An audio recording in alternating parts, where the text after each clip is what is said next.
Ele tinha olhos de lobo quando me jogou contra a parede. Aquele não era mais o homem que eu conhecia há 50 anos. Aquele era um monstro nascido da ganância. Bom dia, meus queridos. Aqui é a dona Jacemilda, com meus 79 anos nas costas e uma história que preciso compartilhar com vocês. Falo diretamente da minha pequena sala em Londrina, no Paraná, onde o café está sempre fresco e as lembranças nem sempre são doces como o pão caseiro que aprendi a fazer com minha mãe. Antes de mergulhar nessa história tão difícil, queria dizer que este canal está fazendo um sorteio de R$ 300 novamente, e essa é a última chance de participar. Para participar é muito simples. Só basta se inscrever nesse canal, curtir esse vídeo e comentar alguma curiosidade sobre você, pode ser em qual cidade você mora, quantos filhos ou netos tem, o nome deles, o que a senhora quiser comentar, será totalmente bem-vindo. Então, já comente aí para garantir a sua chance de ganhar R$ 300. Nasci aqui mesmo em Londrina, em 1946, quando a cidade ainda era uma menina também, crescendo no meio daquelas plantações de café que fizeram o Paraná ser conhecido no mundo todo. Meu pai, seu Jerônimo, era funcionário de uma das primeiras lojas de tecido do centro, a Casa das Fazendas, lugar onde aprendi a amar o cheiro de pano novo e o barulho da tesoura cortando o tecido em linha reta, perfeita. Nossa casa ficava no bairro Vila Nova, uma casinha simples de madeira pintada de azul claro, com um quintal onde mamãe plantava de tudo um pouco, mandioca, cebolinha, até morangos, que eram minha paixão desde criança. Éramos 5 irmãos, 3 meninas e 2 meninos. Eu era a do meio. Dizem que filho do meio é o esquecido, mas no nosso caso, mamãe fazia questão que todos tivessem a mesma atenção, o mesmo carinho. A infância foi simples, mas feliz. Estudei na escola estadual Hugo Simas. Ia a pé todos os dias, com minha lancheira de alumínio onde mamãe colocava um sanduíche de mortadela ou um pedaço de bolo de fubá. Lembro do uniforme engomado, da saia pregueada azul marinho que mamãe lavava e passava com tanto cuidado. A gente não tinha muito, mas o que tinha era bem cuidado, era valorizado. Terminei só o ginásio, como se dizia na época. Queria ter estudado mais, sonhava em ser professora, mas a vida tinha outros planos. Com 17 anos, comecei a trabalhar na mesma loja que meu pai, primeiro como balconista, depois na parte de costura, ajustando roupas, fazendo barras, colocando zíperes. Minhas mãos sempre foram habilidosas, e isso é um dom que Deus me deu. Foi lá, na Casa das Fazendas, que conheci o Juliano. Ele tinha 22 anos, cabelo preto penteado com brilhantina e trabalhava na parte administrativa da loja. Quando entrava no salão para trazer algum recado ou verificar o estoque, todas as moças ficavam agitadas. Ele era bonito, tinha um jeito de falar que impressionava, usava palavras que a gente não conhecia. Nosso primeiro encontro foi na festa de São João da Igreja Matriz. Eu estava com minhas amigas, todas arrumadas com vestidos coloridos, laços no cabelo, animadas com a quadrilha que ia começar. Juliano chegou com aquele terno cinza que ele tinha, mesmo sendo uma festa junina. Sempre foi vaidoso, sempre quis mostrar que era diferente dos outros rapazes. A senhorita me daria a honra desta dança? Ele perguntou, estendendo a mão para mim, ignorando completamente minhas amigas que davam risadinhas nervosas. Senti minhas bochechas queimarem de vergonha e excitação. Era a primeira vez que um moço me tirava para dançar numa festa, ainda mais um como ele. O namoro começou naquela noite e seguiu o ritmo daqueles tempos, comportado, vigiado, com horários rígidos para voltar para casa. Juliano vinha me buscar aos domingos para ir à missa, depois passear na praça. Às vezes, íamos ao cinema Ouro Verde, sempre acompanhados da minha irmã mais nova, que mamãe mandava como nossa vigia. Ele me tratava como uma princesa naquela época. Trazia flores pequenas que colhia no caminho, guardava o último pedaço do chocolate para mim, me escrevia bilhetinhos que eu escondia dentro da minha Bíblia. Não via os sinais, claro. Quando a gente é jovem e está apaixonada, não enxerga as bandeiras vermelhas que a vida vai erguendo no caminho. A primeira bandeira veio quando discutimos sobre meu trabalho. Estávamos noivos há 3 meses, planejando o casamento, quando ele disse: como quem não quer nada. Depois que a gente casar, você vai parar de trabalhar, claro. Não foi uma pergunta, foi uma afirmação. Fiquei surpresa, porque gostava do meu trabalho, me sentia útil, gostava de ter meu próprio dinheiro, por pouco que fosse. Mas eu gosto de trabalhar na loja, respondi confusa. O rosto dele mudou num instante. Não foi raiva, foi algo pior. Desapontamento, como se eu tivesse falhado em algum teste importante. Jacemilda, ele disse, usando meu nome completo como fazia quando estava sério. Mulher minha não precisa trabalhar.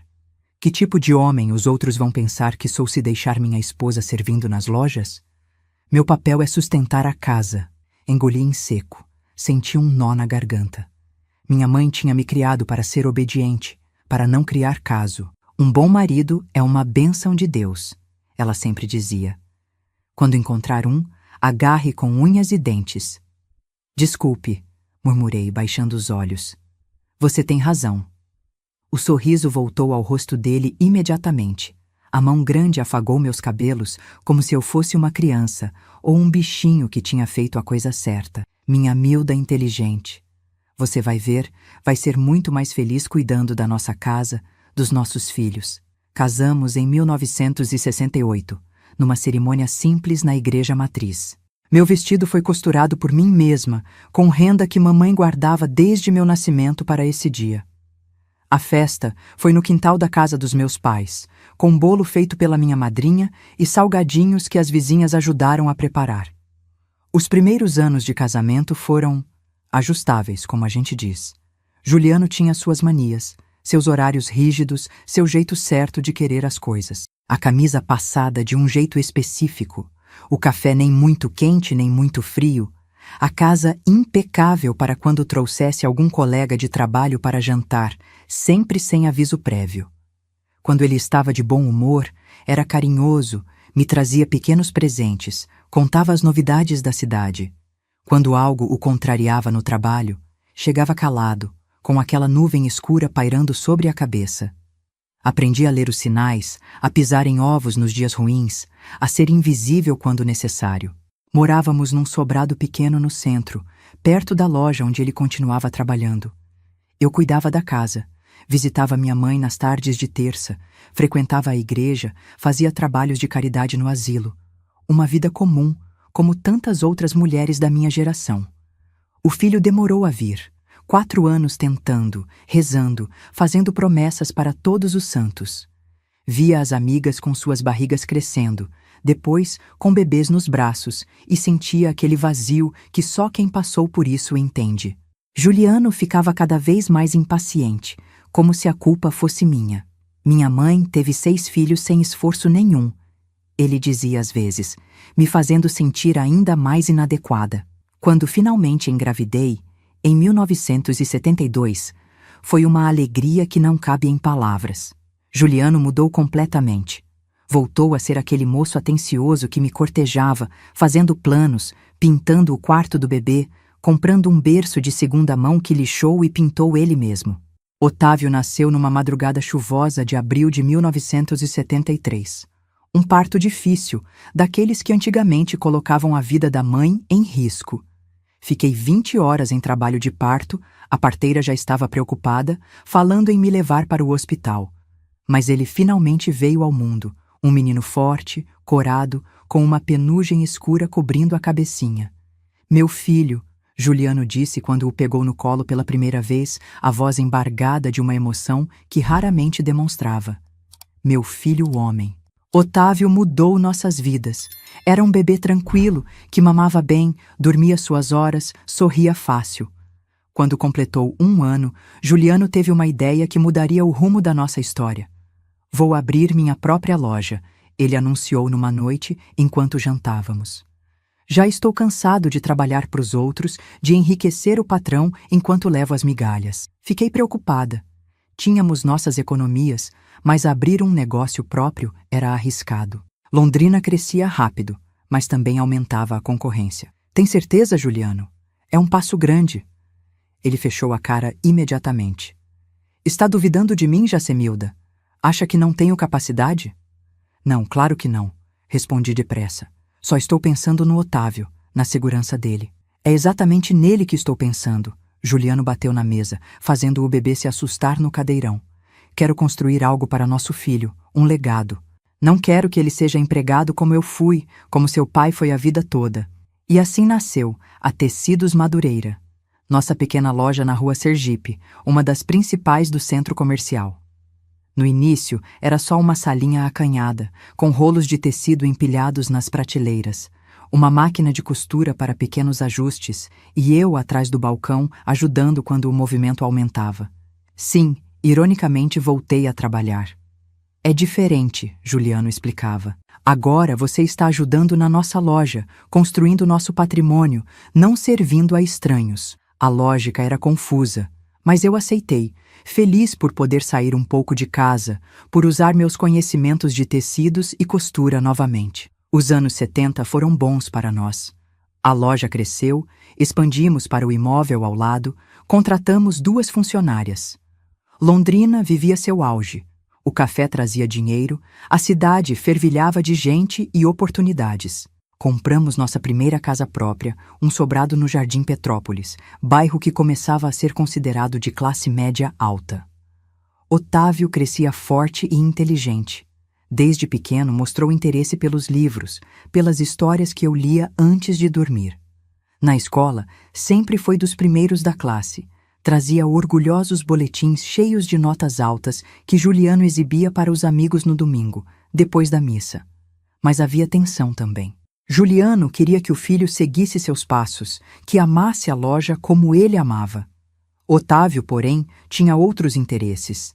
Gostava de ciências, de matemática, sonhava com a universidade, com horizontes além daquela lojinha que para Juliano representava tudo.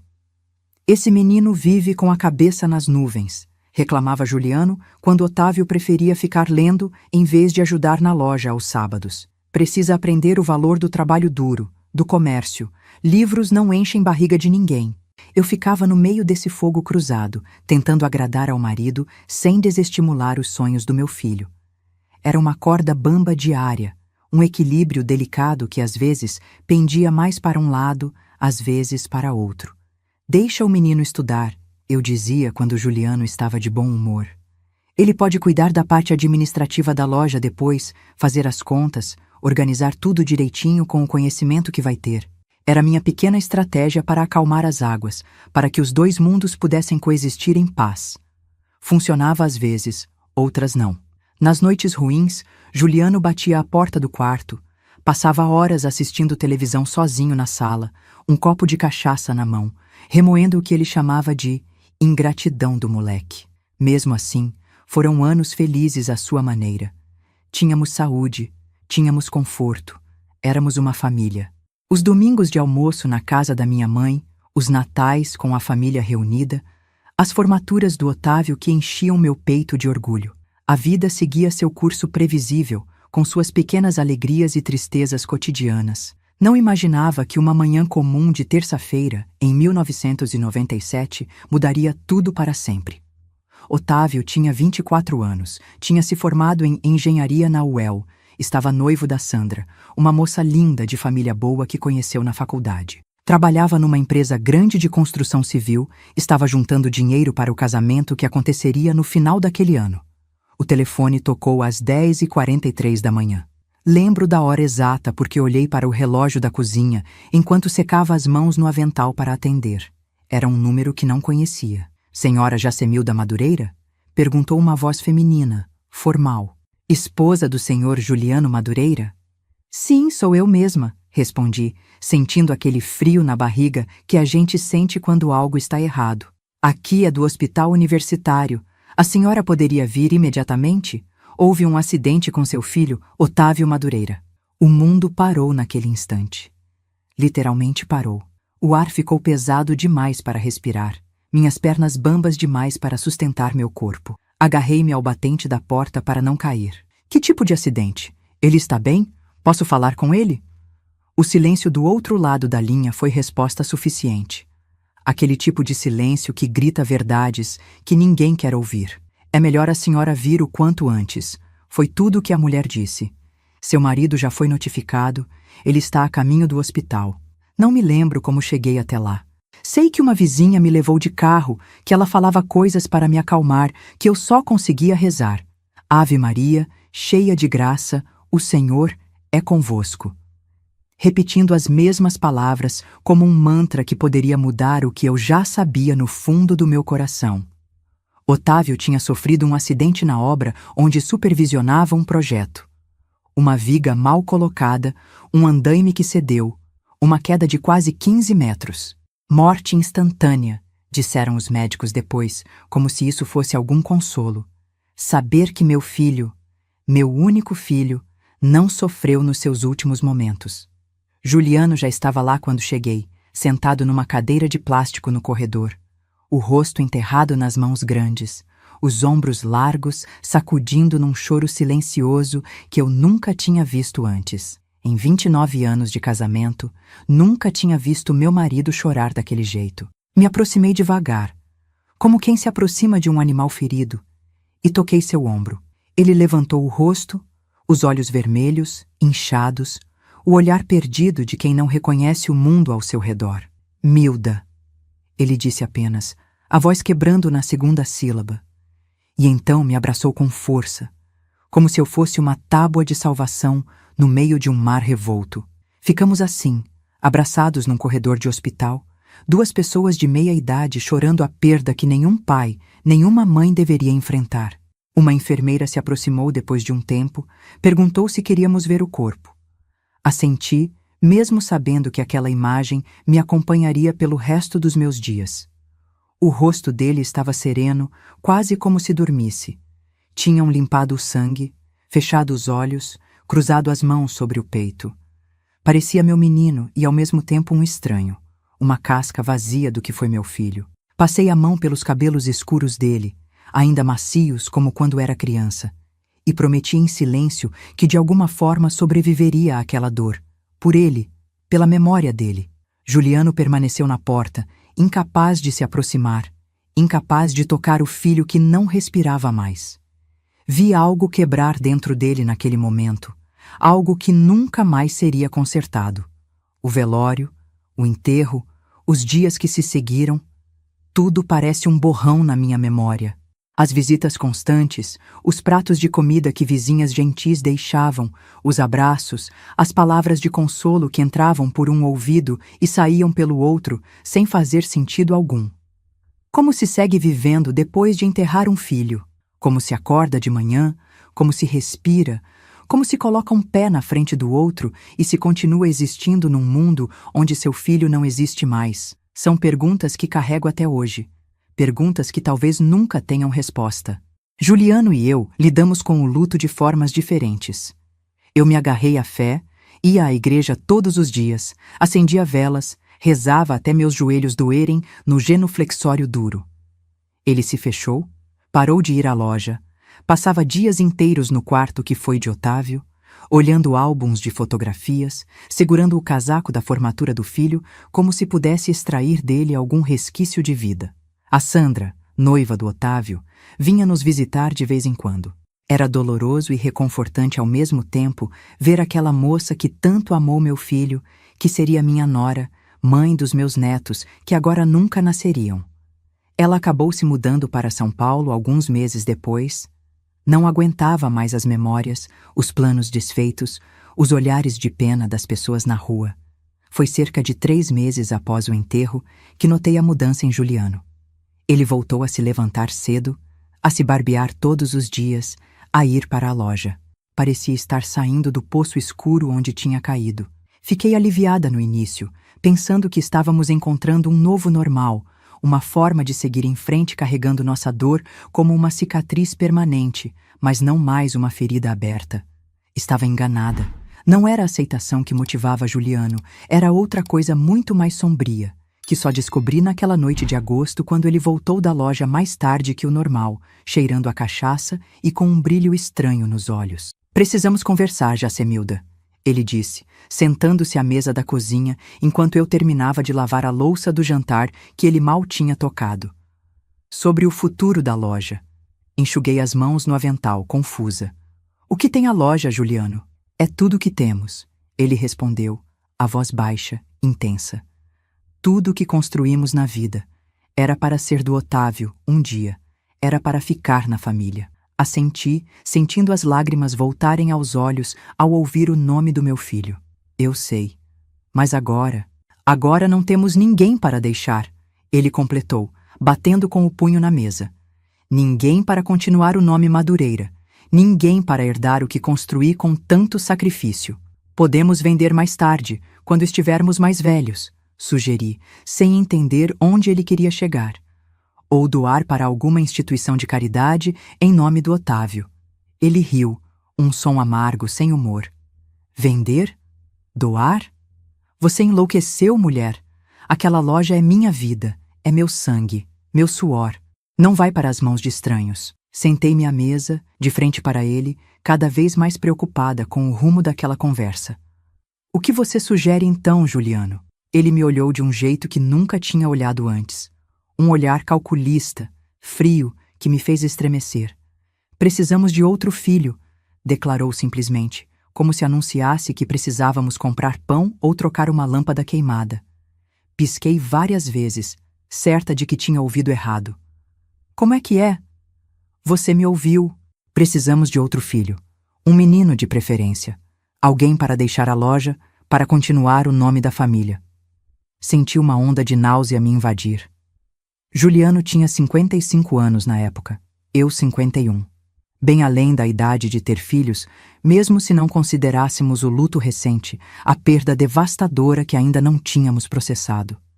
Juliano, isso é loucura, falei baixo, como se tentasse acalmar uma criança no meio de um acesso de raiva. Não podemos substituir o Otávio. E eu não posso mais ter filhos. Você sabe disso. Tive uma histerectomia aos 40 anos, depois de problemas sérios com miomas. Juliano sabia disso, esteve ao meu lado no hospital, cuidou de mim durante a recuperação. Existem outras formas, ele disse, os olhos fixos nos meus. Podemos adotar, ou o que, Juliano? Perguntei, um frio percorrendo minha espinha. Ou encontrar uma mulher mais jovem que possa gerar um filho para nós, para mim. Foi como levar um tapa no rosto. Fiquei sem fala, sem ar, sem chão. Você está me dizendo que quer arranjar outra mulher? Que quer me deixar depois de tudo que passamos juntos? Depois de perdermos nosso filho? Ele sacudiu a cabeça, impaciente. Não seja dramática, Milda. Não estou falando em te deixar. Estou falando em arranjar uma solução para nosso problema. A moça nem precisaria saber quem sou. Poderia ser por inseminação. Levantei-me de supetão, as pernas bambas de choque e indignação. Você bebeu demais, Juliano.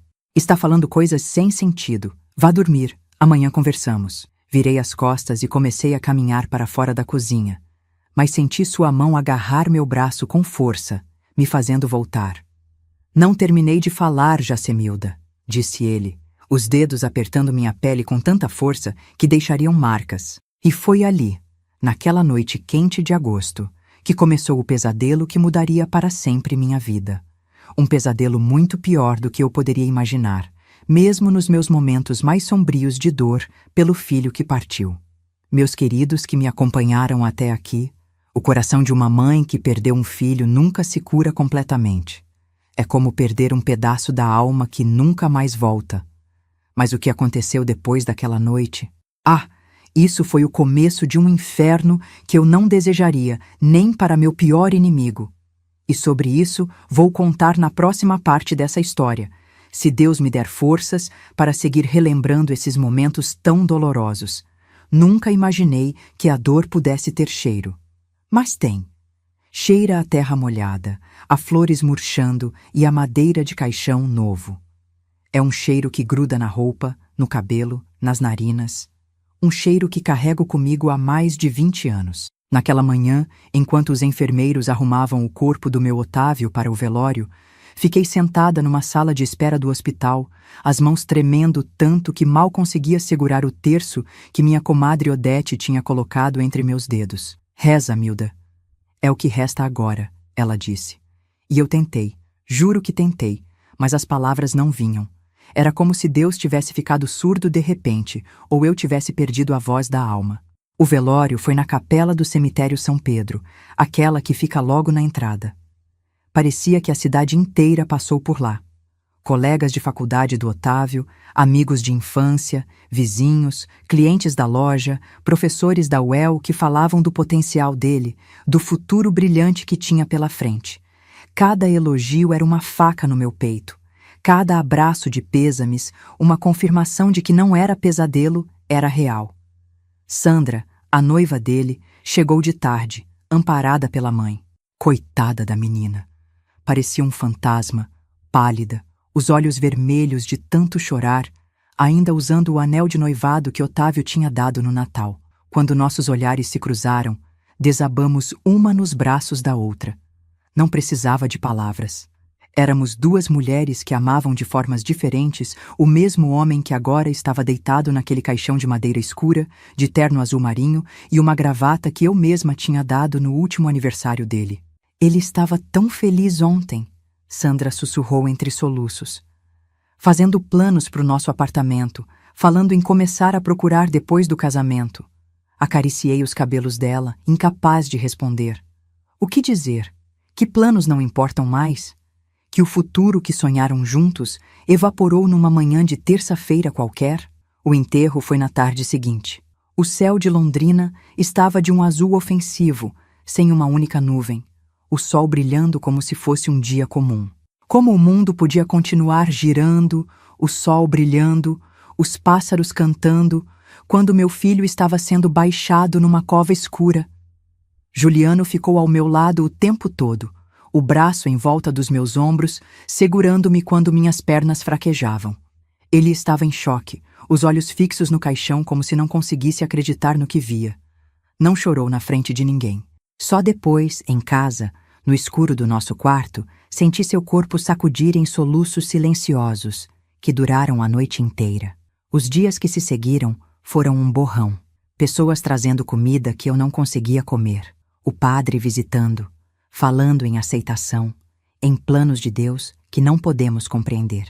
Como se houvesse algum plano divino que justificasse a morte de um jovem de 24 anos, cheio de sonhos e bondade. Sandra vinha quase todos os dias no início. Sentávamos na varanda, olhando as roseiras que Otávio tinha plantado para mim no Dia das Mães, 2 anos antes. Às vezes, conversávamos sobre ele, relembrando coisas engraçadas que tinha feito, planos que tinha compartilhado. Outras vezes, ficávamos em silêncio, cada uma perdida em sua própria dor. Não consigo mais olhar para o vestido de noiva, ela me contou um dia, as mãos apertando um lenço já úmido de lágrimas. Mamãe disse que devíamos guardar, que um dia vou querer usar, mas como posso me casar com outra pessoa, Dona Milda? Como vou amar alguém depois dele? Abracei aquela menina que seria minha nora, que me daria netos, que envelheceria ao lado do meu filho, e não tive resposta. Eu mesma me perguntava como seguiria vivendo num mundo sem o sorriso do meu filho, sem ouvir sua voz me chamando de mãezinha, sem o cheiro de loção pós-barba que deixava no banheiro nas manhãs de domingo. Minha mãe, que na época já tinha seus 76 anos, firme como sempre foi, veio ficar comigo por algumas semanas. Ela, que já tinha enterrado meu pai e 2 dos meus irmãos, conhecia a dor que me consumia. Não tentava me consolar com frases feitas, não dizia que o tempo cura tudo, que Deus sabe o que faz. Apenas estava lá, fazendo o café da manhã que eu não comia, abrindo as janelas para o sol entrar, forçando-me gentilmente a tomar banho, a trocar de roupa, a dar pequenos passos de volta para a vida. Um dia de cada vez, filha, ela dizia, penteando meus cabelos como fazia quando eu era menina. Hoje só precisa respirar. Amanhã, respira de novo. Nesse meio tempo, Juliano fechou a loja por 2 semanas. Depois voltou, dizendo que precisava se ocupar, que ficar em casa o estava enlouquecendo. Começou a chegar tarde, cheirando a cachaça. Não era de beber antes. Talvez uma cerveja no domingo com o churrasco, nada mais. Agora, a garrafa de pinga no armário da cozinha esvaziava rapidamente. Você precisa parar com isso, falei uma noite, quando ele cambaleou até a cama, tão bêbado que mal conseguia tirar os sapatos. Isso não vai trazer o Otávio de volta. Ele me olhou com olhos injetados, o rosto contorcido numa expressão que misturava raiva e dor. Nada vai trazer ele de volta, Milda. Nada. Então me deixa esquecer do jeito que eu puder. Como discutir com isso? Eu mesma queria esquecer, nem que fosse por algumas horas. Esquecer o caixão descendo na terra, o rosto pálido do meu menino, os sonhos destruídos num instante. 2 meses depois do enterro, Sandra veio se despedir. Tinha conseguido uma transferência na empresa onde trabalhava e ia para a filial de São Paulo. Não consigo mais ficar aqui, dona Milda. Ela explicou, os olhos baixos como se sentisse vergonha. Tudo me lembra ele. A faculdade, o shopping onde íamos, até o ponto de ônibus onde ele me esperava. É como se cada esquina de Londrina guardasse uma memória que agora dói demais. Entendi perfeitamente. Parte de mim invejava a possibilidade que ela tinha de recomeçar em outro lugar, longe das lembranças. Eu não tinha essa opção. Minha vida, minha casa, meu marido, tudo estava ali, entrelaçado com as memórias do meu filho. No 3º mês, Juliano começou a falar da loja, obcecadamente. Era como se aquele pequeno comércio de tecidos tivesse se tornado o único fio que o ligava à sanidade. Trabalhei 30 anos construindo isso, ele repetia, às vezes no meio do jantar, sem que o assunto tivesse surgido. 30 anos, Milda. Para quem vai ficar agora? Para quem? Podemos pensar nisso mais tarde, eu respondia, tentando acalmá-lo. Ainda temos tempo. Talvez algum sobrinho se interesse quando for mais velho. Ele balançava a cabeça inconformado. Não é a mesma coisa. Queria um filho ali. Alguém com nosso sangue, nosso nome. A obsessão foi crescendo. Juliano passava horas na loja, muito depois do horário de fechamento. Às vezes o encontrava sentado no escuro, apenas olhando para as prateleiras de tecido, para o balcão onde Otávio brincava quando criança. Numa dessas noites, voltou diferente. Tinha um brilho estranho nos olhos, uma energia nervosa que me deixou em alerta imediatamente. Serviu-se de um copo de cachaça, virou de uma vez e sentou-se à minha frente na mesa da cozinha. Tive uma ideia hoje, anunciou, a voz um pouco pastosa pela bebida. Uma solução para nosso problema. Que problema, Juliano? Perguntei, embora já soubesse a resposta. A loja, Milda. O nosso legado. Não podemos deixar morrer com a gente. Suspirei, cansada daquela conversa circular. Já conversamos sobre isso. Não temos outros filhos, infelizmente. Mas talvez algum dia, quando estivermos prontos, possamos pensar em vender para alguém que cuide bem, que mantenha o nome. Não! Ele bateu na mesa com força, fazendo o copo pular. Não vou vender. Não vou entregar para estranhos o que construí com tanto sacrifício. Fiquei em silêncio, esperando que a tempestade passasse, como sempre passava quando ele bebia demais e ficava agressivo. Precisamos de outro filho, ele disse finalmente, olhando-me com uma intensidade que me fez engolir em seco. Meu primeiro instinto foi rir. Rir da absurdidade daquilo.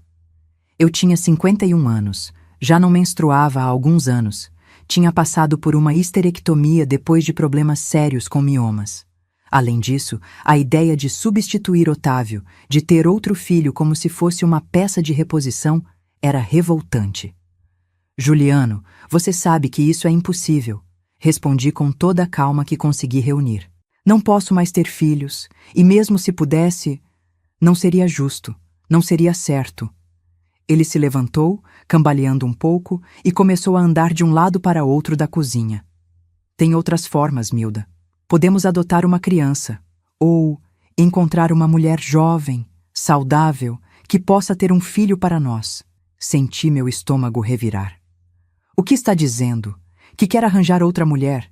Que quer me deixar depois de mais de 30 anos juntos? Ele sacudiu a cabeça impaciente. Não seja idiota. Não estou falando em te deixar. Estou falando em arranjar uma barriga de aluguel, alguém que tenha o filho e entregue para a gente criar. Isso é loucura, falei, levantando-me também. Completa loucura. Você bebeu demais, Juliano. Vá dormir, amanhã vai perceber o absurdo que está dizendo. Virei as costas para sair da cozinha, mas senti sua mão agarrar meu braço com força, os dedos afundando na minha carne. Não terminei de falar, rosnou ele, virando-me bruscamente para encará-lo. Naquele momento, vi algo nos olhos dele que nunca tinha visto antes. Não era mais dor, não era mais luto. Era uma obsessão fria, calculista, que me fez sentir medo pela primeira vez em todos aqueles anos de casamento. Me solta, Juliano, pedi, tentando manter a voz firme. Está me machucando. Ele olhou para os próprios dedos apertando meu braço, como se não tivesse percebido o que fazia, e me soltou. Recuei alguns passos, esfregando a marca vermelha que já se formava na minha pele. Me desculpe, murmurou ele, passando a mão pelo rosto cansado. Não queria... É que você não entende, Milda. Preciso disso. Preciso de um herdeiro para a loja. É tudo o que me resta. E eu? Perguntei, a voz trêmula de indignação. Eu não sou nada? 32 anos de casamento não significam nada? Ele não respondeu. Apenas me olhou com aquela expressão vazia, distante, como se falássemos línguas diferentes, como se não pudesse mais me alcançar através do abismo que a morte de Otávio tinha aberto entre nós. Naquela noite, dormi no quarto de hóspedes pela primeira vez em décadas de casamento. Ou melhor, tentei dormir. Fiquei acordada olhando para o teto, as palavras dele ecoando na minha cabeça, o medo crescendo como uma semente escura plantada no meu peito. Na manhã seguinte, Juliano agiu como se nada tivesse acontecido. Tomou café em silêncio, deu-me um beijo distraído na testa antes de sair para a loja, como fazia todos os dias. Pensei, esperançosa, que tinha sido apenas a bebida falando, que a luz da manhã tinha varrido aquelas ideias absurdas. Estava enganada. Uma semana depois, ele voltou com panfletos. Panfletos de clínicas de reprodução assistida, de agências de adoção. Espalhou tudo na mesa da sala, apontando opções, custos, procedimentos, como se estivesse planejando uma reforma na casa ou a compra de um carro novo. Olha só, Milda. Tem essa clínica em Curitiba que trabalha com doação de óvulos. Poderíamos encontrar uma doadora parecida comigo, usar meu esperma. Chega, Juliano, cortei, a voz mais alta do que pretendia. Não vou participar disso. É loucura. É doentio. Nosso filho morreu há 3 meses. 3 meses, e você já está planejando substituí-lo como se fosse um objeto quebrado. Ele me olhou com uma frieza que me atravessou como uma lâmina. Não estou substituindo ninguém. Estou tentando salvar o que resta da nossa família, do nosso nome. Você deveria entender isso. Como mãe, deveria querer outro filho. Não quero outro filho, gritei, as lágrimas que sempre pareciam prontas para cair finalmente transbordando. Quero o meu filho de volta. Quero o Otávio de volta. Saí correndo para o quarto, batendo a porta atrás de mim e chorei até não ter mais lágrimas, até meu corpo doer com o esforço dos soluços. Chorei pelo meu filho perdido para sempre, pelo meu casamento que parecia desmoronar, pelo homem que um dia amei e que agora parecia um estranho obcecado e cruel. Nas semanas que se seguiram, Juliano continuou com seu plano. Marcou consultas em clínicas, conversou com advogados sobre adoção, pesquisou opções na internet, tudo sem meu consentimento, sem minha participação, como se minha opinião não importasse, como se eu fosse apenas um obstáculo a ser contornado. A clínica disse que sou saudável o suficiente, comentou ele num jantar, como quem fala do tempo. Meus espermatozoides ainda são viáveis, mesmo aos 55 anos. Poderíamos encontrar uma doadora de óvulos, uma barriga de aluguel. Coloquei os talheres na mesa, o apetite completamente arruinado. Por favor, Juliano, pare com isso. Não vou mudar de ideia. Não quero outro filho, não quero adotar, não quero uma barriga de aluguel, seja lá o que isso significa. Ele continuou comendo como se não tivesse me ouvido. Claro, seria mais simples se você ainda pudesse engravidar, mas temos que trabalhar com o que temos, não é? Foi como um tapa na cara. A crueldade casual daquela frase. A forma como ele mencionava minha incapacidade de ter mais filhos, como se fosse uma falha minha, uma decepção que eu tinha imposto a ele. Não acredito que estou ouvindo isso, murmurei, levantando-me da mesa. Não reconheço mais você, Juliano. O homem com quem me casei jamais diria algo assim. Ele largou o garfo, o rosto subitamente vermelho de raiva. E eu não reconheço você, Jacemilda. A mulher com quem me casei faria qualquer coisa pela família. Qualquer coisa, inclusive me dar outro filho. Eu te dei um filho, gritei, a dor explodindo em palavras que não podia mais conter. Te dei o Otávio, e você nunca foi grato o suficiente, sempre querendo mais, sempre exigindo mais. Ele nunca foi bom o suficiente para você enquanto estava vivo, e agora que se foi, você quer substituí-lo como se fosse uma mercadoria. Nesse momento, Juliano levantou-se tão rápido que a cadeira caiu para trás. Seu rosto estava contorcido numa máscara de fúria que nunca tinha visto antes. Por um segundo, achei que ele fosse me bater. Recuei instintivamente, protegendo o rosto com as mãos, mas ele apenas ficou ali, respirando pesadamente, os punhos cerrados ao lado do corpo, como se lutasse contra um impulso violento. Você vai mudar de ideia, disse finalmente, a voz baixa, controlada, mais assustadora que qualquer grito. De um jeito ou de outro, você vai mudar de ideia. E saiu, batendo a porta com tanta força que os copos na mesa tilintaram. Fiquei parada na sala de jantar, tremendo da cabeça aos pés, uma sensação gelada de pavor descendo pela minha espinha. Aquelas últimas palavras soaram como uma ameaça, uma promessa sinistra que me fez questionar se conhecia realmente o homem com quem tinha compartilhado minha vida por mais de 3 décadas. Naquela noite, tranquei a porta do quarto de hóspedes onde tinha passado a dormir. Pela primeira vez, senti medo físico do meu próprio marido. Um medo primitivo, instintivo, que me manteve acordada até o amanhecer, ouvindo cada rangido da casa, cada passo no corredor. O dia seguinte amanheceu com uma calmaria falsa. Juliano saiu cedo para a loja, sem tomar café, sem se despedir. Passei o dia andando pela casa como um fantasma, incapaz de me concentrar em qualquer tarefa, as palavras dele ecoando na minha cabeça. De um jeito ou de outro, você vai mudar de ideia. O que ele quis dizer com aquilo?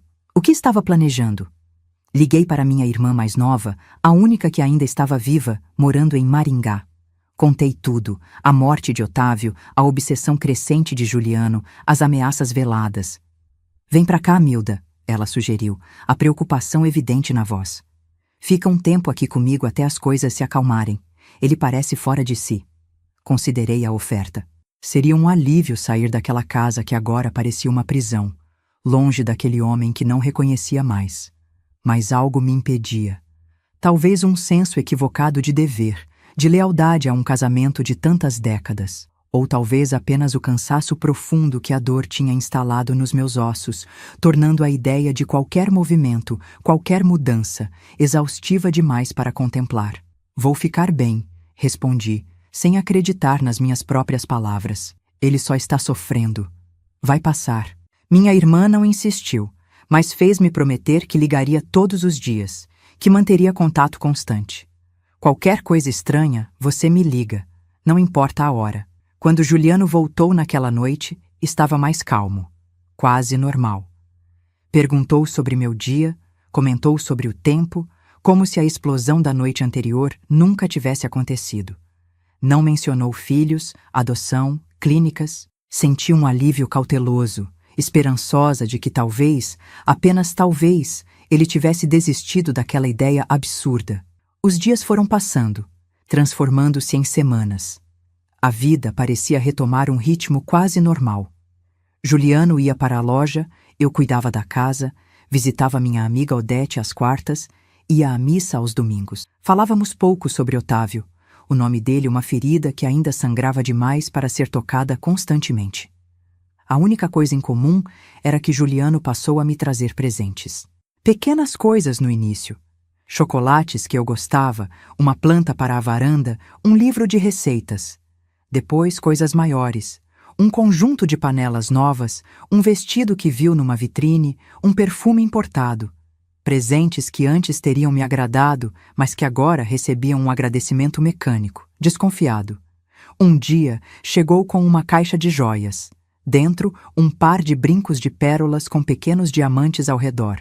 São lindos, falei, genuinamente surpresa. Mas qual é a ocasião? Ele sorriu, um sorriso que não alcançava os olhos. Precisa de ocasião para agradar minha esposa? Algo no tom dele, na forma como disse minha esposa, me deixou inquieta. Havia uma possessividade ali, uma intenção que não conseguia decifrar completamente. À noite, quando se deitou ao meu lado, Eu tinha voltado para o quarto principal depois de semanas no quarto de hóspedes. Percebi que tinha bebido. Não muito, apenas o suficiente para soltar a língua, para baixar a guarda. Você está tão bonita hoje, Milda, murmurou, passando a mão pelo meu rosto de uma forma que não fazia há muito tempo. Tão jovem ainda. Tenho 51 anos, Juliano, respondi, desconfortável com a direção daquela conversa. Estou longe de ser jovem. Mas ainda é uma mulher atraente, insistiu ele, a mão agora descendo pelo meu pescoço, meu ombro. Uma mulher desejável. Foi quando entendi. Os presentes, os elogios, a súbita demonstração de afeto, não eram gestos de um marido arrependido pelas palavras duras, eram parte de um plano, seu plano para me fazer mudar de ideia. Estou cansada, Juliano, falei, virando-me de lado, de costas para ele. Foi um dia longo. Senti sua mão parar no ar, hesitante. Depois, um suspiro frustrado. Sempre está cansada ultimamente, não é? Sempre tem uma desculpa. Não respondi. Fingi dormir, os olhos abertos no escuro, o coração batendo acelerado no peito. A compreensão do que ele estava tentando fazer, me reconquistar, me seduzir, para depois propor novamente a ideia de outro filho, me deixou enojada, revoltada. Como se nosso relacionamento, nosso casamento de tantos anos, pudesse ser reduzido a uma transação, a uma negociação onde meu corpo era apenas uma moeda de troca. Na manhã seguinte, ele saiu cedo como sempre, mas não antes de me abraçar por trás enquanto eu preparava o café, suas mãos tentando encontrar o caminho por dentro da minha camisola. Juliano, não, falei firmemente, afastando-me. Não é o momento. Quando será o momento, então? Perguntou ele, a frustração evidente na voz. Faz meses, Milda. Meses. Estamos de luto, respondi simplesmente. Nosso filho morreu. E a vida continua, retrucou ele, pegando a xícara de café com força desnecessária. Não podemos parar de viver. Não respondi. Não havia resposta para dar. Para ele, continuar vivendo significava substituir Otávio, gerar outro herdeiro para sua preciosa loja. Para mim, significava apenas respirar dia após dia, carregando a dor como uma companheira constante, aprendendo a conviver com o vazio que nunca seria preenchido. No fim daquela semana, Juliano chegou em casa mais tarde que o normal. Estava agitado, os olhos brilhando com uma energia febril que imediatamente me deixou em alerta. Tenho uma surpresa, anunciou, sentando-se ao meu lado no sofá onde eu assistia ao Jornal da Noite. Reservei um fim de semana para nós dois, numa pousada em Foz do Iguaçu, para celebrar nosso aniversário de casamento. Nosso aniversário era só daqui a 2 meses, mas não mencionei isso. Apenas olhei para ele, tentando decifrar o que estava por trás daqueles olhos que um dia conheci tão bem. Não sei se estou pronta para uma viagem, Juliano, respondi cautelosamente. Ainda me sinto frágil. É justamente por isso que precisamos ir, insistiu ele, pegando minhas mãos entre as suas. Para nos reconectarmos, Milda. Para lembrarmos quem éramos antes. Antes de tudo isso. Só nós dois, como no começo. Havia uma súplica genuína em sua voz que quase me convenceu. Quase me fez acreditar que era realmente sobre nós. Sobre curar nosso casamento fraturado pela tragédia. Mas então seus olhos desviaram, apenas por um segundo, e vi ali algo calculista, algo premeditado que destruiu qualquer esperança de que suas intenções fossem puras. Vou pensar, respondi, retirando minhas mãos das dele. Não prometo nada. Ele concordou, aparentemente satisfeito por eu não ter recusado de imediato. Levantou-se, anunciando que ia tomar um banho, e subiu as escadas assoviando baixinho. Um som tão incongruente com o luto que supostamente carregávamos que me deixou arrepiada. Assim que ele saiu, peguei o telefone e liguei para minha irmã. Contei sobre os presentes, as investidas, o convite para a viagem. Não vá, ela disse imediatamente, a voz carregada de preocupação. Não gosto nada disso, Milda. Ele está tramando alguma coisa. Também acho, concordei, falando baixo para que Juliano não pudesse me ouvir do andar de cima. Acho que ele ainda está obcecado com a ideia de outro filho. Mas isso é loucura! Você tem 51 anos, não pode mais engravidar. Ele sabe disso. Acho que Acho que ele está tentando me convencer a aceitar a ideia de uma barriga de aluguel, ou adoção, ou sei lá o quê. Minha irmã ficou em silêncio por um momento. Quando falou novamente, sua voz estava séria, medida. Milda, escuta, você precisa sair daí. Vem para Maringá, fica comigo um tempo. Esse homem não está no seu juízo perfeito. Mais uma vez, considerei a oferta. Mais uma vez, algo me impediu de aceitar. Uma mistura de medo do desconhecido, de culpa por abandonar um casamento de tantos anos e, talvez mais assustador, uma curiosidade mórbida sobre até onde Juliano iria com essa obsessão. Vou ficar bem, repeti, as mesmas palavras vazias de antes. Só preciso ser firme, deixar claro que não vou ceder. Se mudar de ideia, a qualquer hora me liga. Venho te buscar pessoalmente. Agradeci e desliguei. O coração pesado com pressentimentos sombrios que não conseguia nomear completamente. Algo estava para acontecer. Algo que mudaria o curso da minha vida para sempre.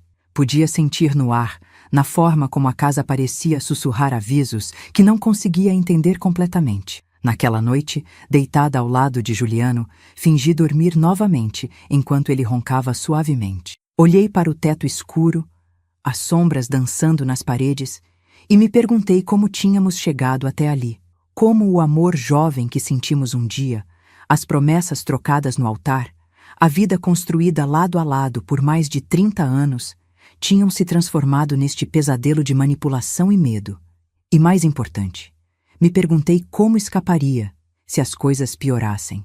Para onde iria, o que faria, como reconstruiria minha vida aos 51 anos, viúva de filho, com um marido que já não reconhecia mais. Perguntas que ficariam sem resposta naquela noite, mas que o destino se encarregaria de responder da forma mais cruel possível nos dias que estavam por vir.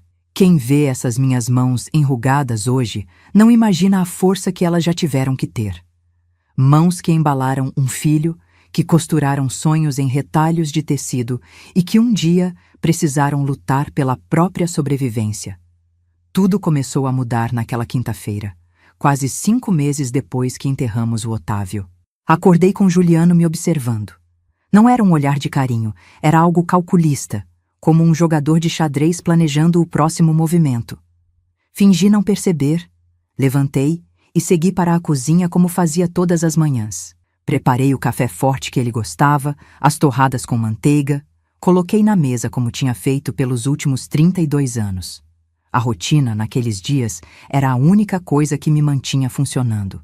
Decidi que vamos para Foz no próximo final de semana, ele anunciou enquanto passava manteiga na torrada. Não era um convite, era uma ordem. Já paguei a pousada, não tem reembolso. Senti meu estômago afundar. Tinha conseguido adiar aquela viagem por 2 semanas, sempre com uma desculpa diferente. Dor de cabeça, compromisso com a Odete, uma novena na igreja. Mas parecia que as desculpas tinham acabado. Juliano, não sei se estou pronta para uma viagem de lazer, tentei explicar, as mãos apertando a xícara de café com força desnecessária. Ainda não me sinto bem. É justamente por isso que precisamos ir. Ele insistiu, a voz suave demais, falsa demais. Para mudar de ares, para nos reconectar. Aquela palavra, reconectar, me causou um arrepio na espinha. Sabia exatamente o que ele queria dizer com aquilo. Não era sobre cura, não era sobre nosso casamento. Era sobre aquela obsessão doentia por um novo herdeiro que continuava crescendo como um tumor dentro dele. Juliano, por favor, tentei uma última vez. Vamos esperar mais um pouco. Talvez no nosso aniversário de casamento, daqui a 2 meses. Não! Ele bateu na mesa com tanta força que a xícara de café pulou, derramando o líquido escuro na toalha branca. Chega de esperar, Jacemilda. Estamos nesse limbo há meses. Eu quero minha esposa de volta. Quero minha vida de volta. Fiquei em silêncio, chocada com a explosão repentina. Os olhos dele, injetados, fixos nos meus, continham algo que ia além da raiva. Era um desespero febril, uma necessidade que beirava a loucura. Tudo bem, cedi finalmente, mais por medo do que por vontade. Vamos nesse fim de semana. O sorriso que se espalhou pelo rosto dele foi perturbador. Não era alegria genuína. Era satisfação por ter vencido, por ter conseguido dobrar minha resistência. Vai ser bom para nós, você vai ver, disse, levantando-se e dando um beijo no topo da minha cabeça, como se eu fosse uma criança que finalmente tinha se comportado bem. Assim que ele saiu para a loja, liguei para minha irmã. Minhas mãos tremiam tanto que mal conseguia segurar o telefone. Ele está insistindo nessa viagem, Luzia, expliquei, a voz quase falhando. Já pagou?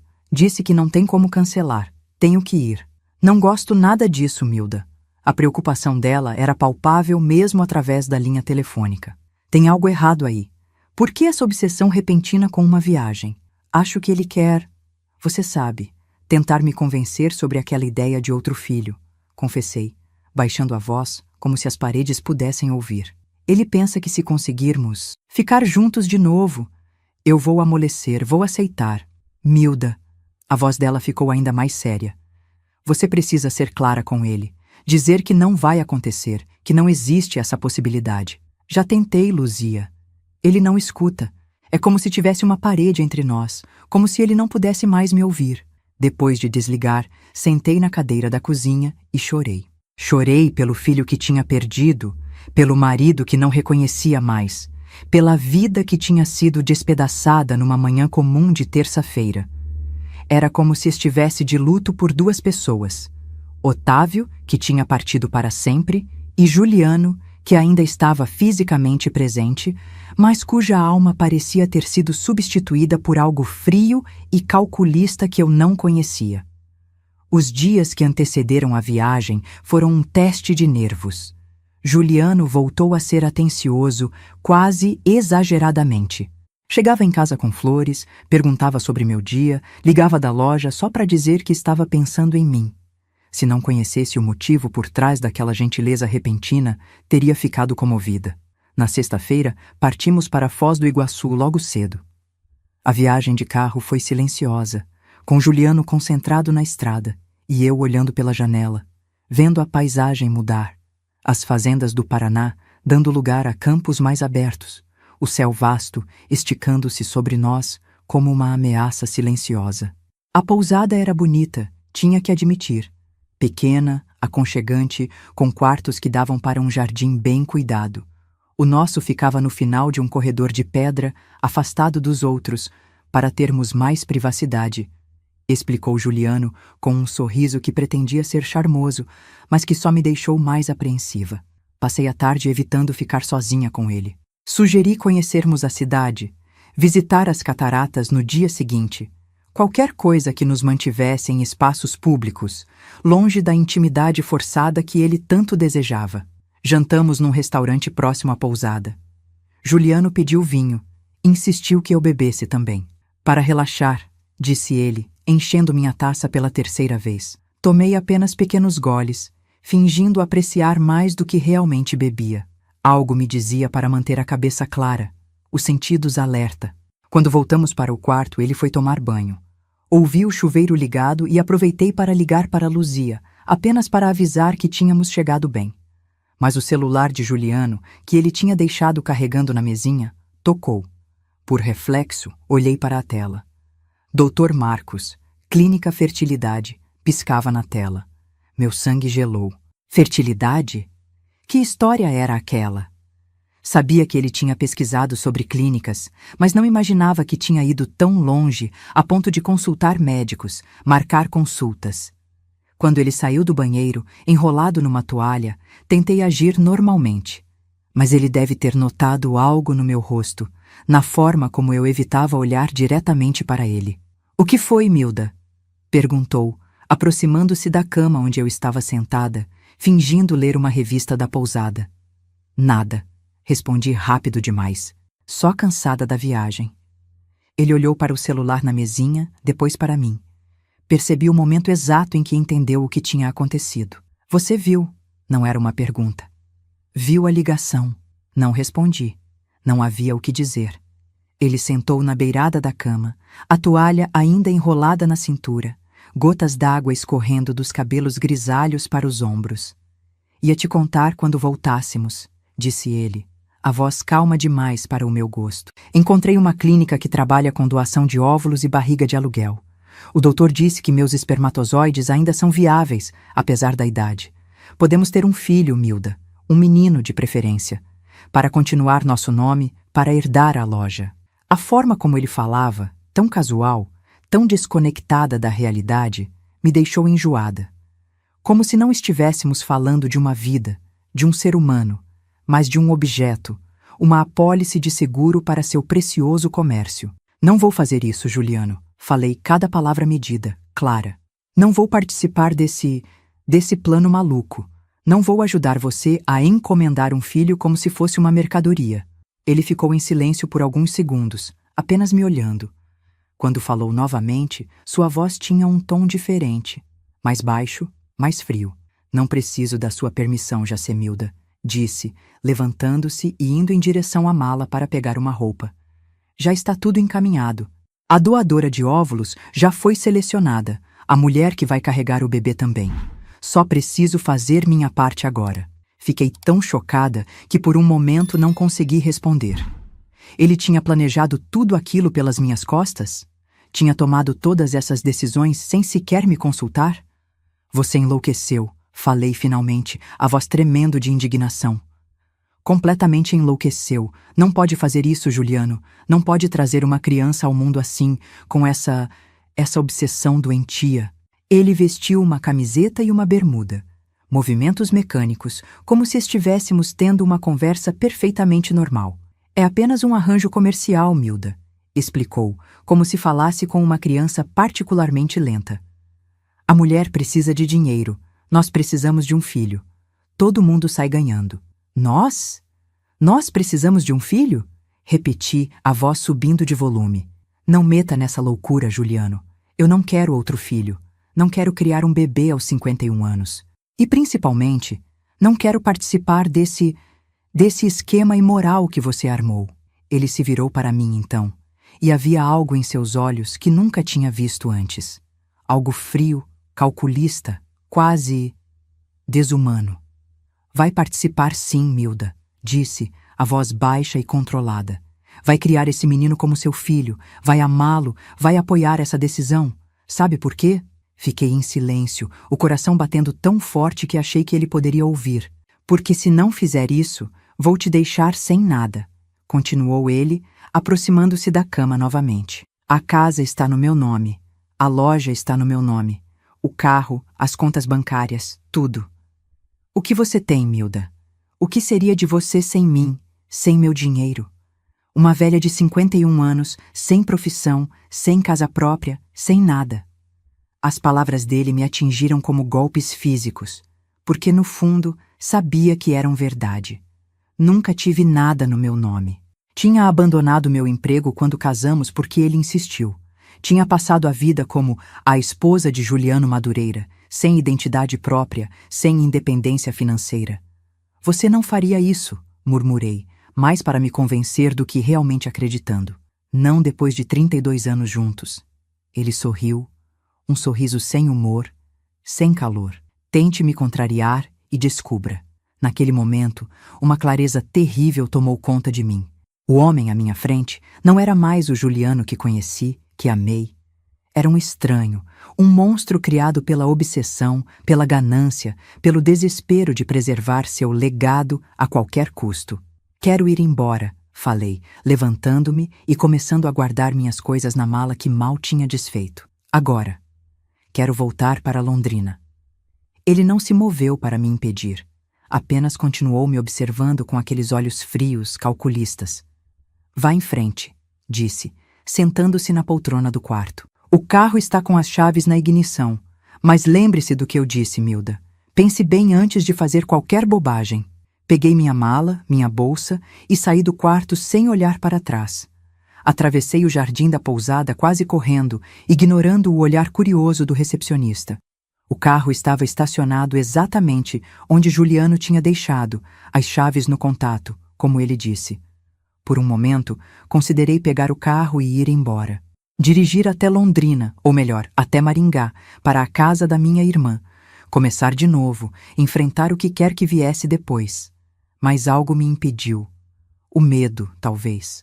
Ou a realidade fria de que ele estava certo. Eu não tinha nada. nenhuma segurança, nenhuma forma de me sustentar. E aos 51 anos, depois de uma vida como dona de casa, quais seriam minhas chances? Voltei para o quarto, arrastando os pés como uma condenada a caminho do cadafalso. Juliano ainda estava na mesma posição, como se soubesse que eu voltaria.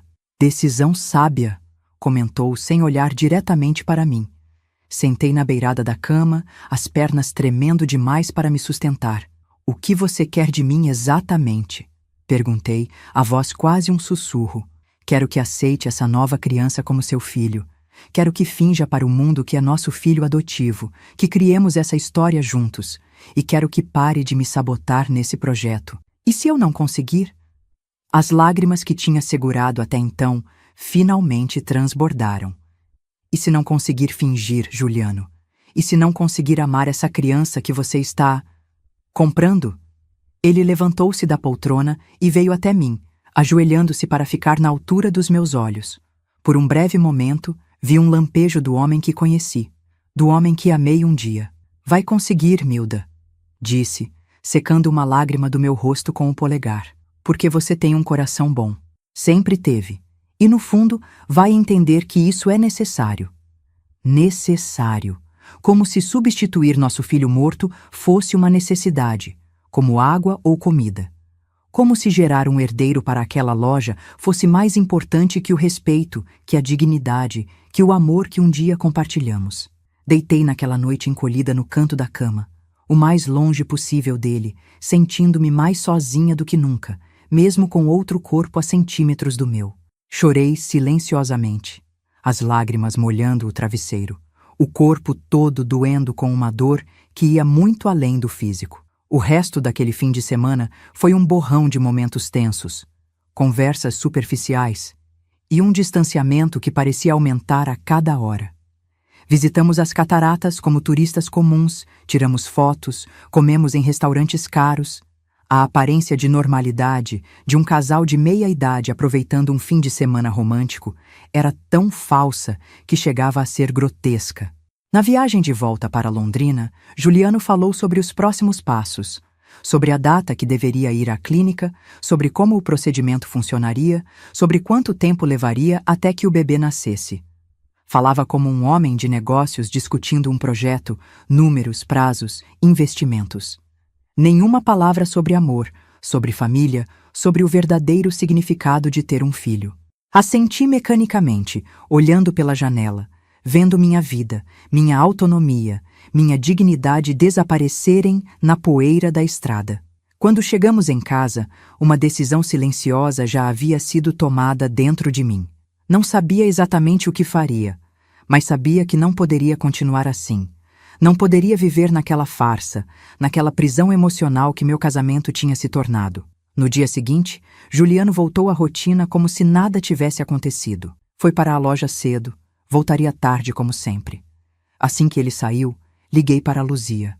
Preciso da sua ajuda, falei assim que ela atendeu, sem preâmbulos, sem cumprimentos. As coisas estão piores do que pensávamos. Contei tudo.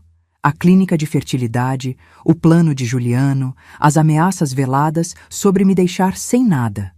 Meu Deus, Milda! A voz dela tremia de indignação. Isso é chantagem, é abuso.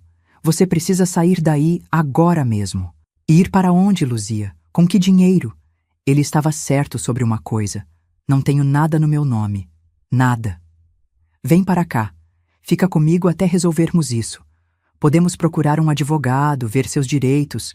A ideia de enfrentar Juliano em um tribunal, de expor nossa vida privada, nosso luto distorcido, me apavorava. Mas qual era a alternativa? Vou pensar. Respondi sem me comprometer. Preciso organizar algumas coisas primeiro. Ver o que posso fazer. Depois que desliguei, sentei-me à mesa da cozinha, olhando para as paredes amarelas que tinha escolhido tantos anos atrás. Para os armários que Juliano tinha instalado com as próprias mãos, para os pequenos detalhes que faziam daquela casa nosso lar. E pensei em como tudo tinha mudado, em como aquele lugar que foi meu refúgio tinha se transformado numa prisão. Os dias que se seguiram foram um estranho limbo. Juliano estava satisfeito, pensando que tinha vencido, que eu tinha aceitado seu plano maluco. Eu fingia concordar, enquanto secretamente tentava encontrar uma saída, uma forma de recuperar o controle sobre minha própria vida. Comecei a pesquisar quando ele não estava em casa, sobre meus direitos como esposa, sobre separação, sobre pensão. As informações que encontrava não eram animadoras. Sim, teoricamente teria direito à metade dos bens adquiridos durante o casamento. Mas na prática, com tudo no nome dele, com a possibilidade de ele esconder ativos, de alegar que a loja era anterior ao casamento, uma semana depois da viagem, Juliano chegou em casa agitado, os olhos brilhando com aquela mesma energia febril que tinha visto antes. "Está marcado", anunciou, jogando o paletó sobre o sofá. "Próxima terça-feira. A clínica está toda preparada. A doadora de óvulos já começou o tratamento. Senti um nó no estômago, a realidade da situação me atingindo com força renovada. Não era apenas uma ideia maluca, uma obsessão passageira. Estava realmente acontecendo. Ele realmente ia seguir com aquele plano, com ou sem minha aprovação. "Juliano", tentei uma última vez, reunindo toda a coragem que ainda me restava. "Por favor, pense bem. Isso não é certo. Não é assim que se traz uma criança ao mundo." Ele me olhou com impaciência, como se eu fosse uma criança teimosa atrapalhando seus planos importantes. "Já discutimos isso, Milda. A decisão está tomada. Você pode participar e continuar sendo minha esposa, ou pode se opor e enfrentar as consequências." A ameaça estava lá, clara como cristal, mesmo que não dita explicitamente. Engoli em seco, assentindo mecanicamente, enquanto dentro de mim algo se quebrava. A última esperança de que o homem que amei ainda existisse em algum lugar dentro daquele estranho que meu marido havia se tornado. Nos dias que antecederam a consulta, Juliano estava estranhamente feliz. Cantarolava pela casa, trazia pequenos presentes, falava sobre planos para o futuro, um futuro que incluía aquela criança ainda não concebida, aquele herdeiro tão desejado para sua preciosa loja. Eu, por outro lado, afundava cada vez mais num poço de desespero silencioso. Não conseguia comer, não conseguia dormir. Passava horas olhando para as fotos de Otávio, pedindo perdão em silêncio por não ter conseguido proteger sua memória, por estar prestes a participar daquela farsa grotesca que seu pai tinha orquestrado. Na noite anterior à consulta, Juliano chegou da loja mais tarde que o normal. Percebi imediatamente que algo estava diferente. Havia um cheiro forte de álcool emanando dele, os olhos estavam vermelhos, o andar levemente cambaleante. "Celebrando antecipadamente?" perguntei, incapaz de esconder o amargor na voz. Ele sorriu, um sorriso torto, bêbado. "Por que não? É um grande dia, Milda. O dia em que começamos de novo, o dia em que garantimos que o nome Madureira vai continuar." Fui para a cozinha, tentando escapar daquela conversa, daquela proximidade sufocante. Mas ele me seguiu, sentando-se pesadamente numa cadeira enquanto eu fingia me ocupar, lavando louça que já estava limpa. "Sabe o que pensei hoje?" Ele começou, a voz arrastada pelo álcool. "Pensei que talvez tenha sido melhor assim. Melhor o Otávio ter partido." Virei-me bruscamente, as mãos molhadas, o coração batendo tão forte que parecia querer sair pela boca. "O que você disse?" Ele deu de ombros, servindo-se de mais um copo de cachaça que tinha trazido da sala. "Ele nunca se interessou pela loja, você sabe disso. Sempre com a cabeça nos livros, nos estudos, naquela engenharia. Teria vendido tudo na primeira oportunidade, depois que eu morresse." Não conseguia acreditar no que estava ouvindo. Era como se um estranho estivesse sentado na minha cozinha, usando o rosto do meu marido, dizendo coisas que Juliano jamais diria. "Como pode falar assim?" sussurrei, as lágrimas embaçando minha visão. "Como pode falar assim do seu próprio filho?" "Estou sendo realista, Milda." Ele tomou um gole da cachaça, fazendo uma careta quando o líquido desceu queimando. "Otávio era um bom menino, mas não era o filho que eu precisava. Não para continuar meu legado. Foi como se algo dentro de mim finalmente se rompesse. A última linha que me mantinha presa àquele homem, aquele casamento. Algo além da indignação, além da raiva. Uma revelação cristalina de que a pessoa à minha frente não era apenas um homem transtornado pelo luto, mas alguém fundamentalmente cruel, fundamentalmente errado.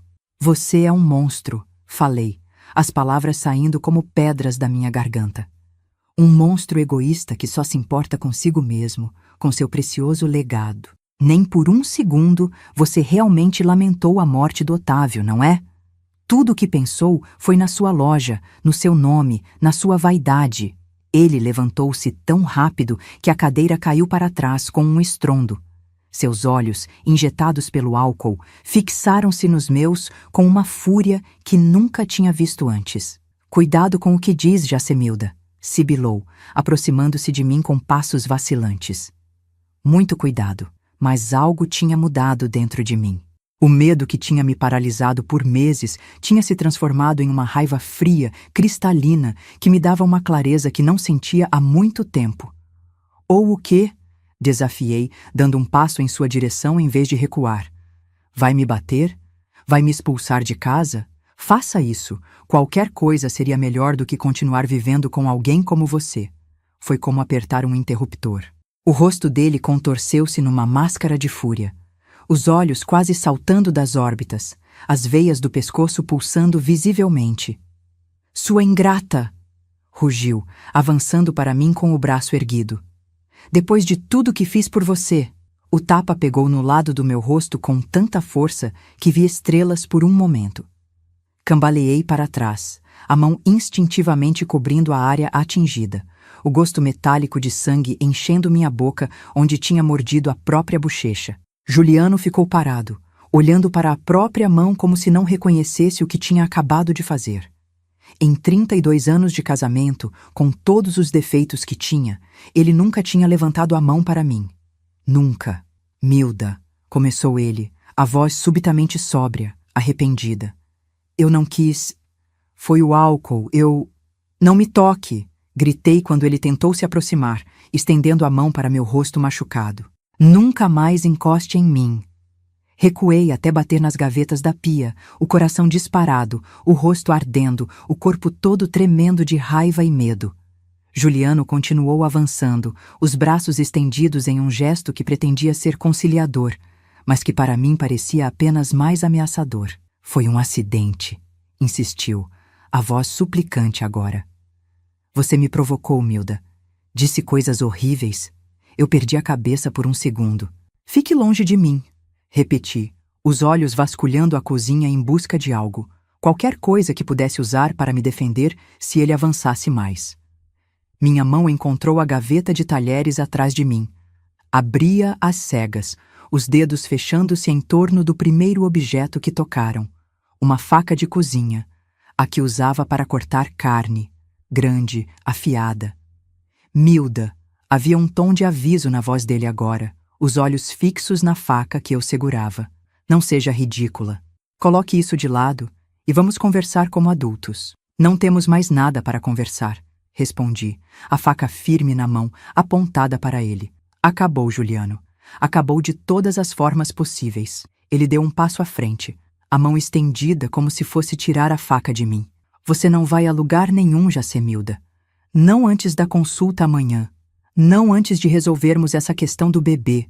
A forma como ele disse aquilo, fria, autoritária, como se eu fosse uma propriedade que não tinha direito de decidir sobre a própria vida, foi a gota d'água. Algo dentro de mim, algo que tinha sido oprimido, silenciado, subjugado por décadas, finalmente se libertou num grito primordial de autodeterminação. Não haverá bebê nenhum! Gritei, apertando o cabo da faca com tanta força que os nós dos dedos ficaram brancos. Não sou sua escrava, não sou sua propriedade. Sou uma pessoa, Juliano. Uma pessoa que perdeu um filho, que está sofrendo, que merece respeito. Ele riu. Um som frio, desdenhoso, que enviou arrepios pela minha espinha. Respeito? O que você fez para merecer respeito, Milda? O que você é sem mim? Uma dona de casa sem instrução, sem dinheiro, sem nada. Você é o que eu fiz de você. E vai fazer o que eu mandar, ou vai descobrir como é a vida sem minha proteção. Cada palavra era como um chicote, cada sílaba um lembrete cruel de como tinha permitido que minha identidade fosse apagada, que minha autonomia fosse corroída ano após ano, decisão após decisão. Prefiro viver debaixo da ponte a continuar mais um dia com você, falei. A voz surpreendentemente firme, apesar das lágrimas que escorriam pelo meu rosto. Tentei passar por ele, ainda segurando a faca, decidida a pegar minhas coisas, a sair daquela casa, daquela vida, não importava para onde. Mas Juliano bloqueou meu caminho, a expressão agora uma máscara de fúria contida. Não vai a lugar nenhum, repetiu, segurando meu braço com força. Amanhã vamos àquela clínica e você vai sorrir, vai ser a esposa dedicada que sempre foi e depois vamos voltar para casa e esquecer essa conversa ridícula. Tentei me soltar, puxando o braço com toda a força que tinha. Me solta. Acabou, Juliano. Acabou. Foi tudo muito rápido depois disso. Ele puxou meu braço com mais força, fazendo-me perder o equilíbrio. Caí contra ele, a faca ainda na minha mão, apontada para frente em reflexo instintivo de autodefesa. Senti algo ceder. Uma resistência momentânea, seguida por uma facilidade assustadora, como cortar manteiga. E então, um calor molhado na minha mão, escorrendo pelos dedos, pingando no chão de ladrilhos brancos da cozinha. Juliano me olhou com olhos arregalados de surpresa. Baixou os olhos para o próprio abdômen, onde a faca tinha penetrado até o cabo, e então, de volta para mim, uma pergunta muda nos lábios que começavam a ficar pálidos. Milda? Ele murmurou, a voz subitamente fraca, confusa, como a de uma criança acordando de um pesadelo. E então, caiu, primeiro de joelhos, depois de lado, a mão ainda agarrada ao cabo da faca, como se pudesse impedir o que já tinha acontecido, como se pudesse reverter o momento em que nossas vidas tinham mudado para sempre, mais uma vez. O sangue tem uma cor diferente quando sai de alguém que você amou por mais de 3 décadas. Não é vermelho como nos filmes, é mais escuro, quase preto sob a luz fraca da cozinha. E o cheiro?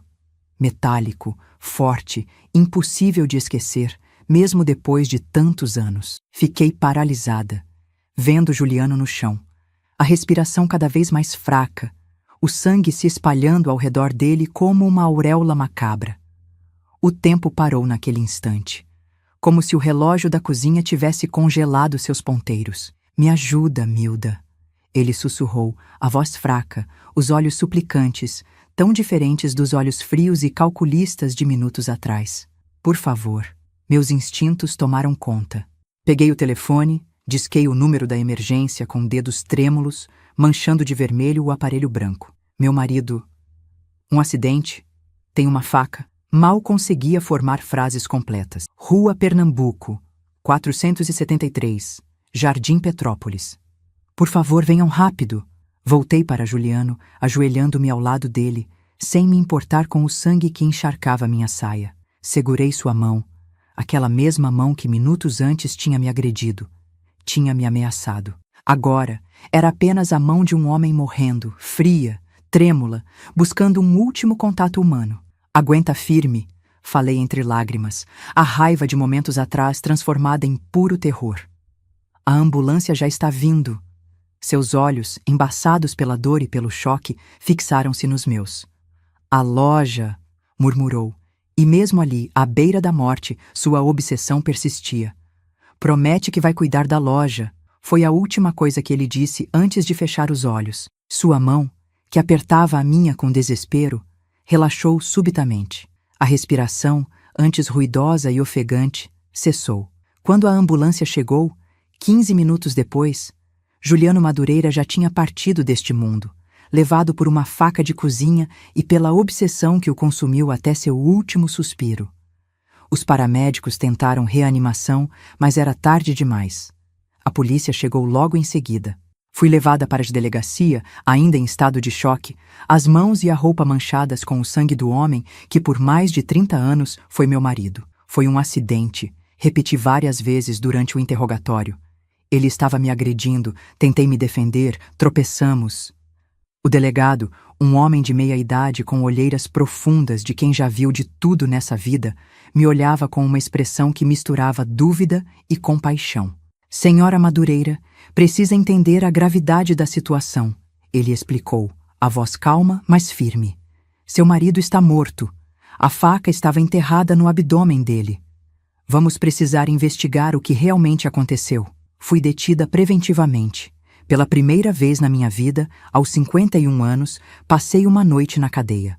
Uma cela pequena, úmida, com um colchão fino sobre uma cama de concreto. Sentei ali, abraçando os joelhos, olhando para a parede descascada, tentando processar como minha vida tinha se transformado num pesadelo em questão de horas. Na manhã seguinte, minha irmã Luzia chegou. Tinha viajado a noite inteira de Maringá, assim que soube do acontecido. Ela pagou a fiança, contratou um advogado, me levou para sua casa. Vamos resolver isso, Milda, ela prometeu, segurando minhas mãos trêmulas enquanto dirigia. Você agiu em legítima defesa. Qualquer um pode ver isso. Mas eu sabia que não era tão simples. A sociedade julga duramente uma mulher que mata o marido, mesmo em autodefesa. E o que eu diria? Que ele queria me obrigar a aceitar um bebê que seria gerado por outra mulher? Que estava obcecado com a ideia de substituir o filho que perdemos? Soava absurdo até para mim, que tinha vivido cada minuto daquele pesadelo. O funeral de Juliano foi 3 dias depois. Um evento pequeno, só a família mais próxima, alguns amigos, clientes antigos da loja. Fiquei no fundo da capela, usando um véu que cobria meu rosto, não tanto pelo luto tradicional, mas para esconder os olhares curiosos, julgadores. As pessoas sussurravam quando passei. É ela, a mulher que matou o marido. Dizem que foi uma briga por dinheiro. Ouvi que ele tinha uma amante. Os boatos cresciam, distorcidos, cada vez mais longe da verdade complexa e dolorosa. Ninguém mencionava os anos de controle, a obsessão crescente pela loja, as ameaças, o tapa no rosto. Era mais fácil criar uma história simples, uma vilã clara, do que entender a teia de circunstâncias que levou àquela noite fatal. O processo judicial durou quase 1 ano. 1 ano de audiências, depoimentos, perícias. 1 ano em que minha vida ficou em suspenso, em que cada movimento meu era escrutinado, cada palavra pesada. Meu advogado, Dr. Paulo, um homem paciente com cabelos grisalhos e óculos de armação grossa, construiu a defesa em torno da legítima defesa. Senhora Jacemilda estava sendo ameaçada, coagida, ele argumentou no tribunal. Seu marido a tinha agredido fisicamente pela primeira vez em 32 anos de casamento. Ela temeu por sua vida, reagiu instintivamente. Foi um trágico acidente, não um crime premeditado. A promotoria pintou um quadro diferente. Uma esposa ressentida, cansada de um casamento longo, querendo se livrar do marido para ficar com a herança. O senhor Juliano Madureira foi encontrado com uma faca no abdômen, o promotor disse, olhando diretamente para mim enquanto falava com o júri. Uma faca que a ré admite ter empunhado. Uma faca que penetrou fundo o suficiente para causar uma hemorragia fatal. Isso não é um acidente, senhoras e senhores. É homicídio. As semanas no tribunal se arrastavam. Cada dia, uma nova tortura. Tive que reviver os piores momentos da minha vida em público, expor as feridas mais íntimas para estranhos que me julgavam sem conhecer a história completa. Falei da morte de Otávio, da mudança em Juliano, da obsessão crescente pela loja, do plano absurdo de gerar outro filho.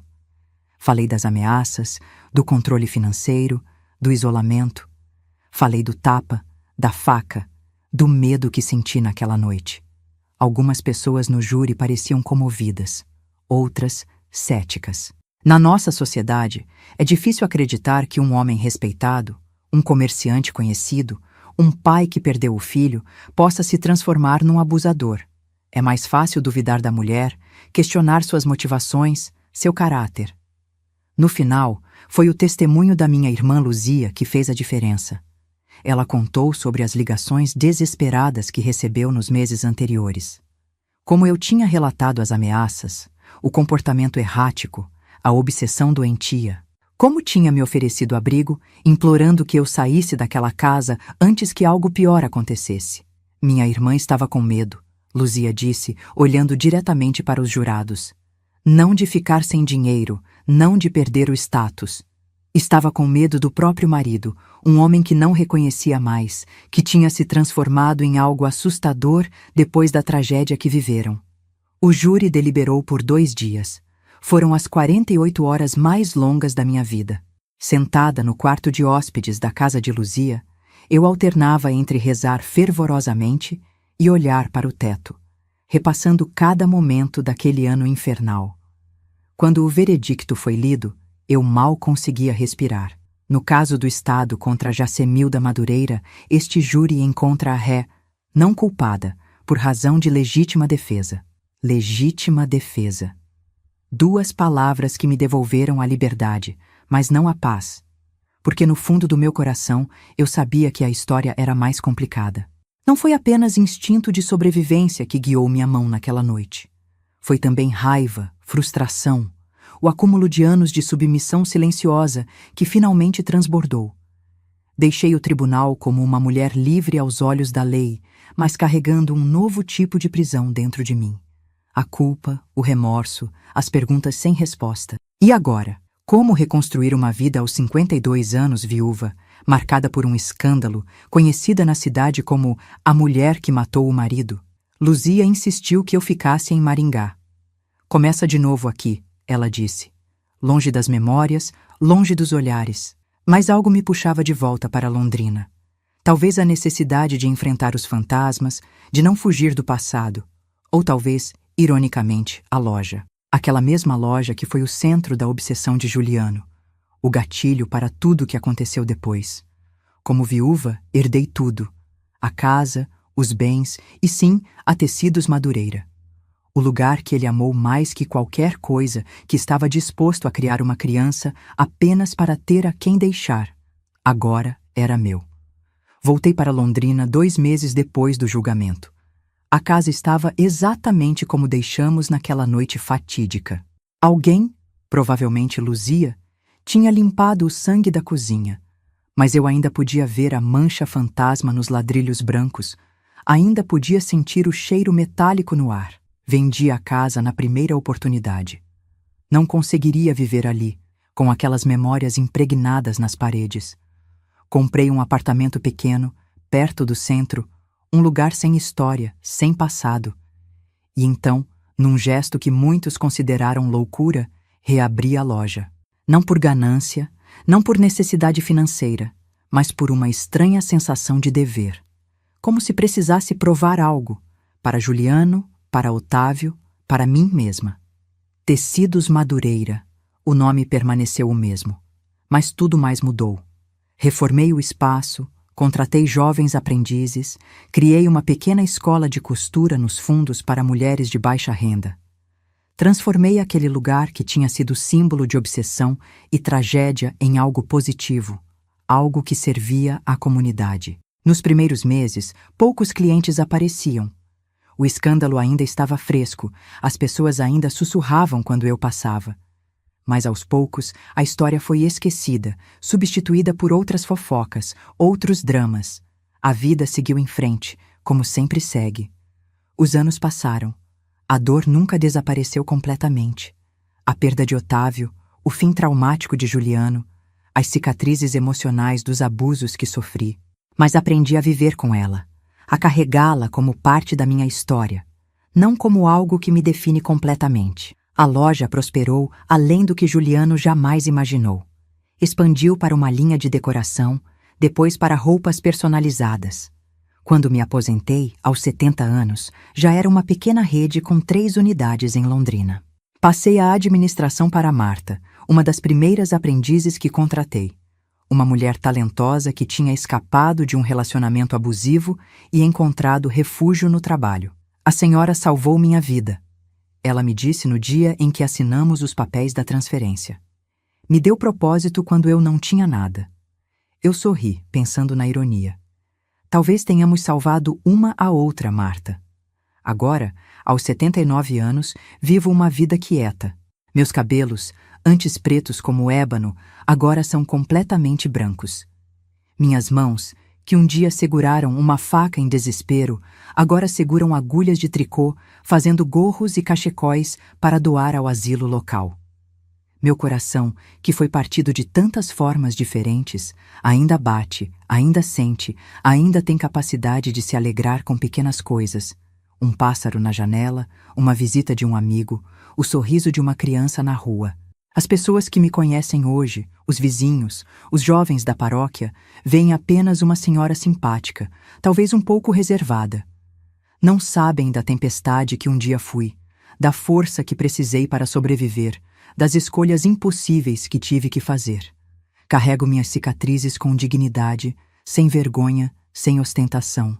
São parte de quem sou, testemunhas silenciosas da luta que travei para recuperar minha identidade, minha autonomia, meu direito de existir como pessoa completa, não como extensão de um homem, não como repositório de sonhos alheios. Se há uma lição que aprendi nesta longa jornada, é que nunca é tarde para recomeçar. Nunca é tarde para dizer não à opressão, para erguer a voz contra o abuso, para exigir respeito. Mesmo quando parece que todas as portas estão fechadas, mesmo quando o medo paralisa, mesmo quando o mundo inteiro parece conspirar contra você, há sempre um caminho para a libertação, ainda que seja através das trevas mais profundas. Meus queridos que me acompanharam até aqui nessa jornada difícil, tenho uma surpresa especial para vocês. Nosso canal está liberando um presente maravilhoso que vai trazer mais saúde e alegria para seu dia a dia. É com muito carinho que estou compartilhando este e-book completo com receitas saudáveis, elaborado por uma nutricionista profissional que entende das necessidades da nossa idade. Um verdadeiro tesouro que inclui receitas de chás medicinais para aliviar dores e melhorar o sono, lanches saudáveis, rápidos e deliciosos, saladas nutritivas que fortalecem a imunidade, receita de doces saudáveis, tudo adaptado perfeitamente para quem sofre de pressão alta, diabetes. Também é perfeito para quem quer emagrecer de forma sustentável. Para você pegar esse livrinho digital é muito simples, o link está no primeiro comentário fixado deste vídeo. Esse material me ajudou muito nos momentos mais difíceis da minha vida, quando precisei recuperar minhas forças após tudo que passei. Essas receitas trouxeram não só saúde, mas também aquele prazer de preparar algo gostoso, que aquece a alma e o coração. Não se esqueça de entrar no nosso grupo de WhatsApp. Lá, temos uma comunidade maravilhosa de pessoas da nossa idade, onde trocamos experiências, receitas e damos apoio uns aos outros nos momentos difíceis. Para participar de tudo isso é muito simples. Se inscreva aqui no canal, curta este vídeo e deixe um comentário contando um pouquinho de você, sua cidade, quantos filhos ou netos tem, ou o que mais tocou você nessa história. Que Deus abençoe cada um de vocês, ilumine seus caminhos e traga paz aos seus corações. Lembrem-se, não importa quão escura seja a noite, o amanhecer sempre chega. Foi assim comigo e será assim com você também. Até o próximo vídeo.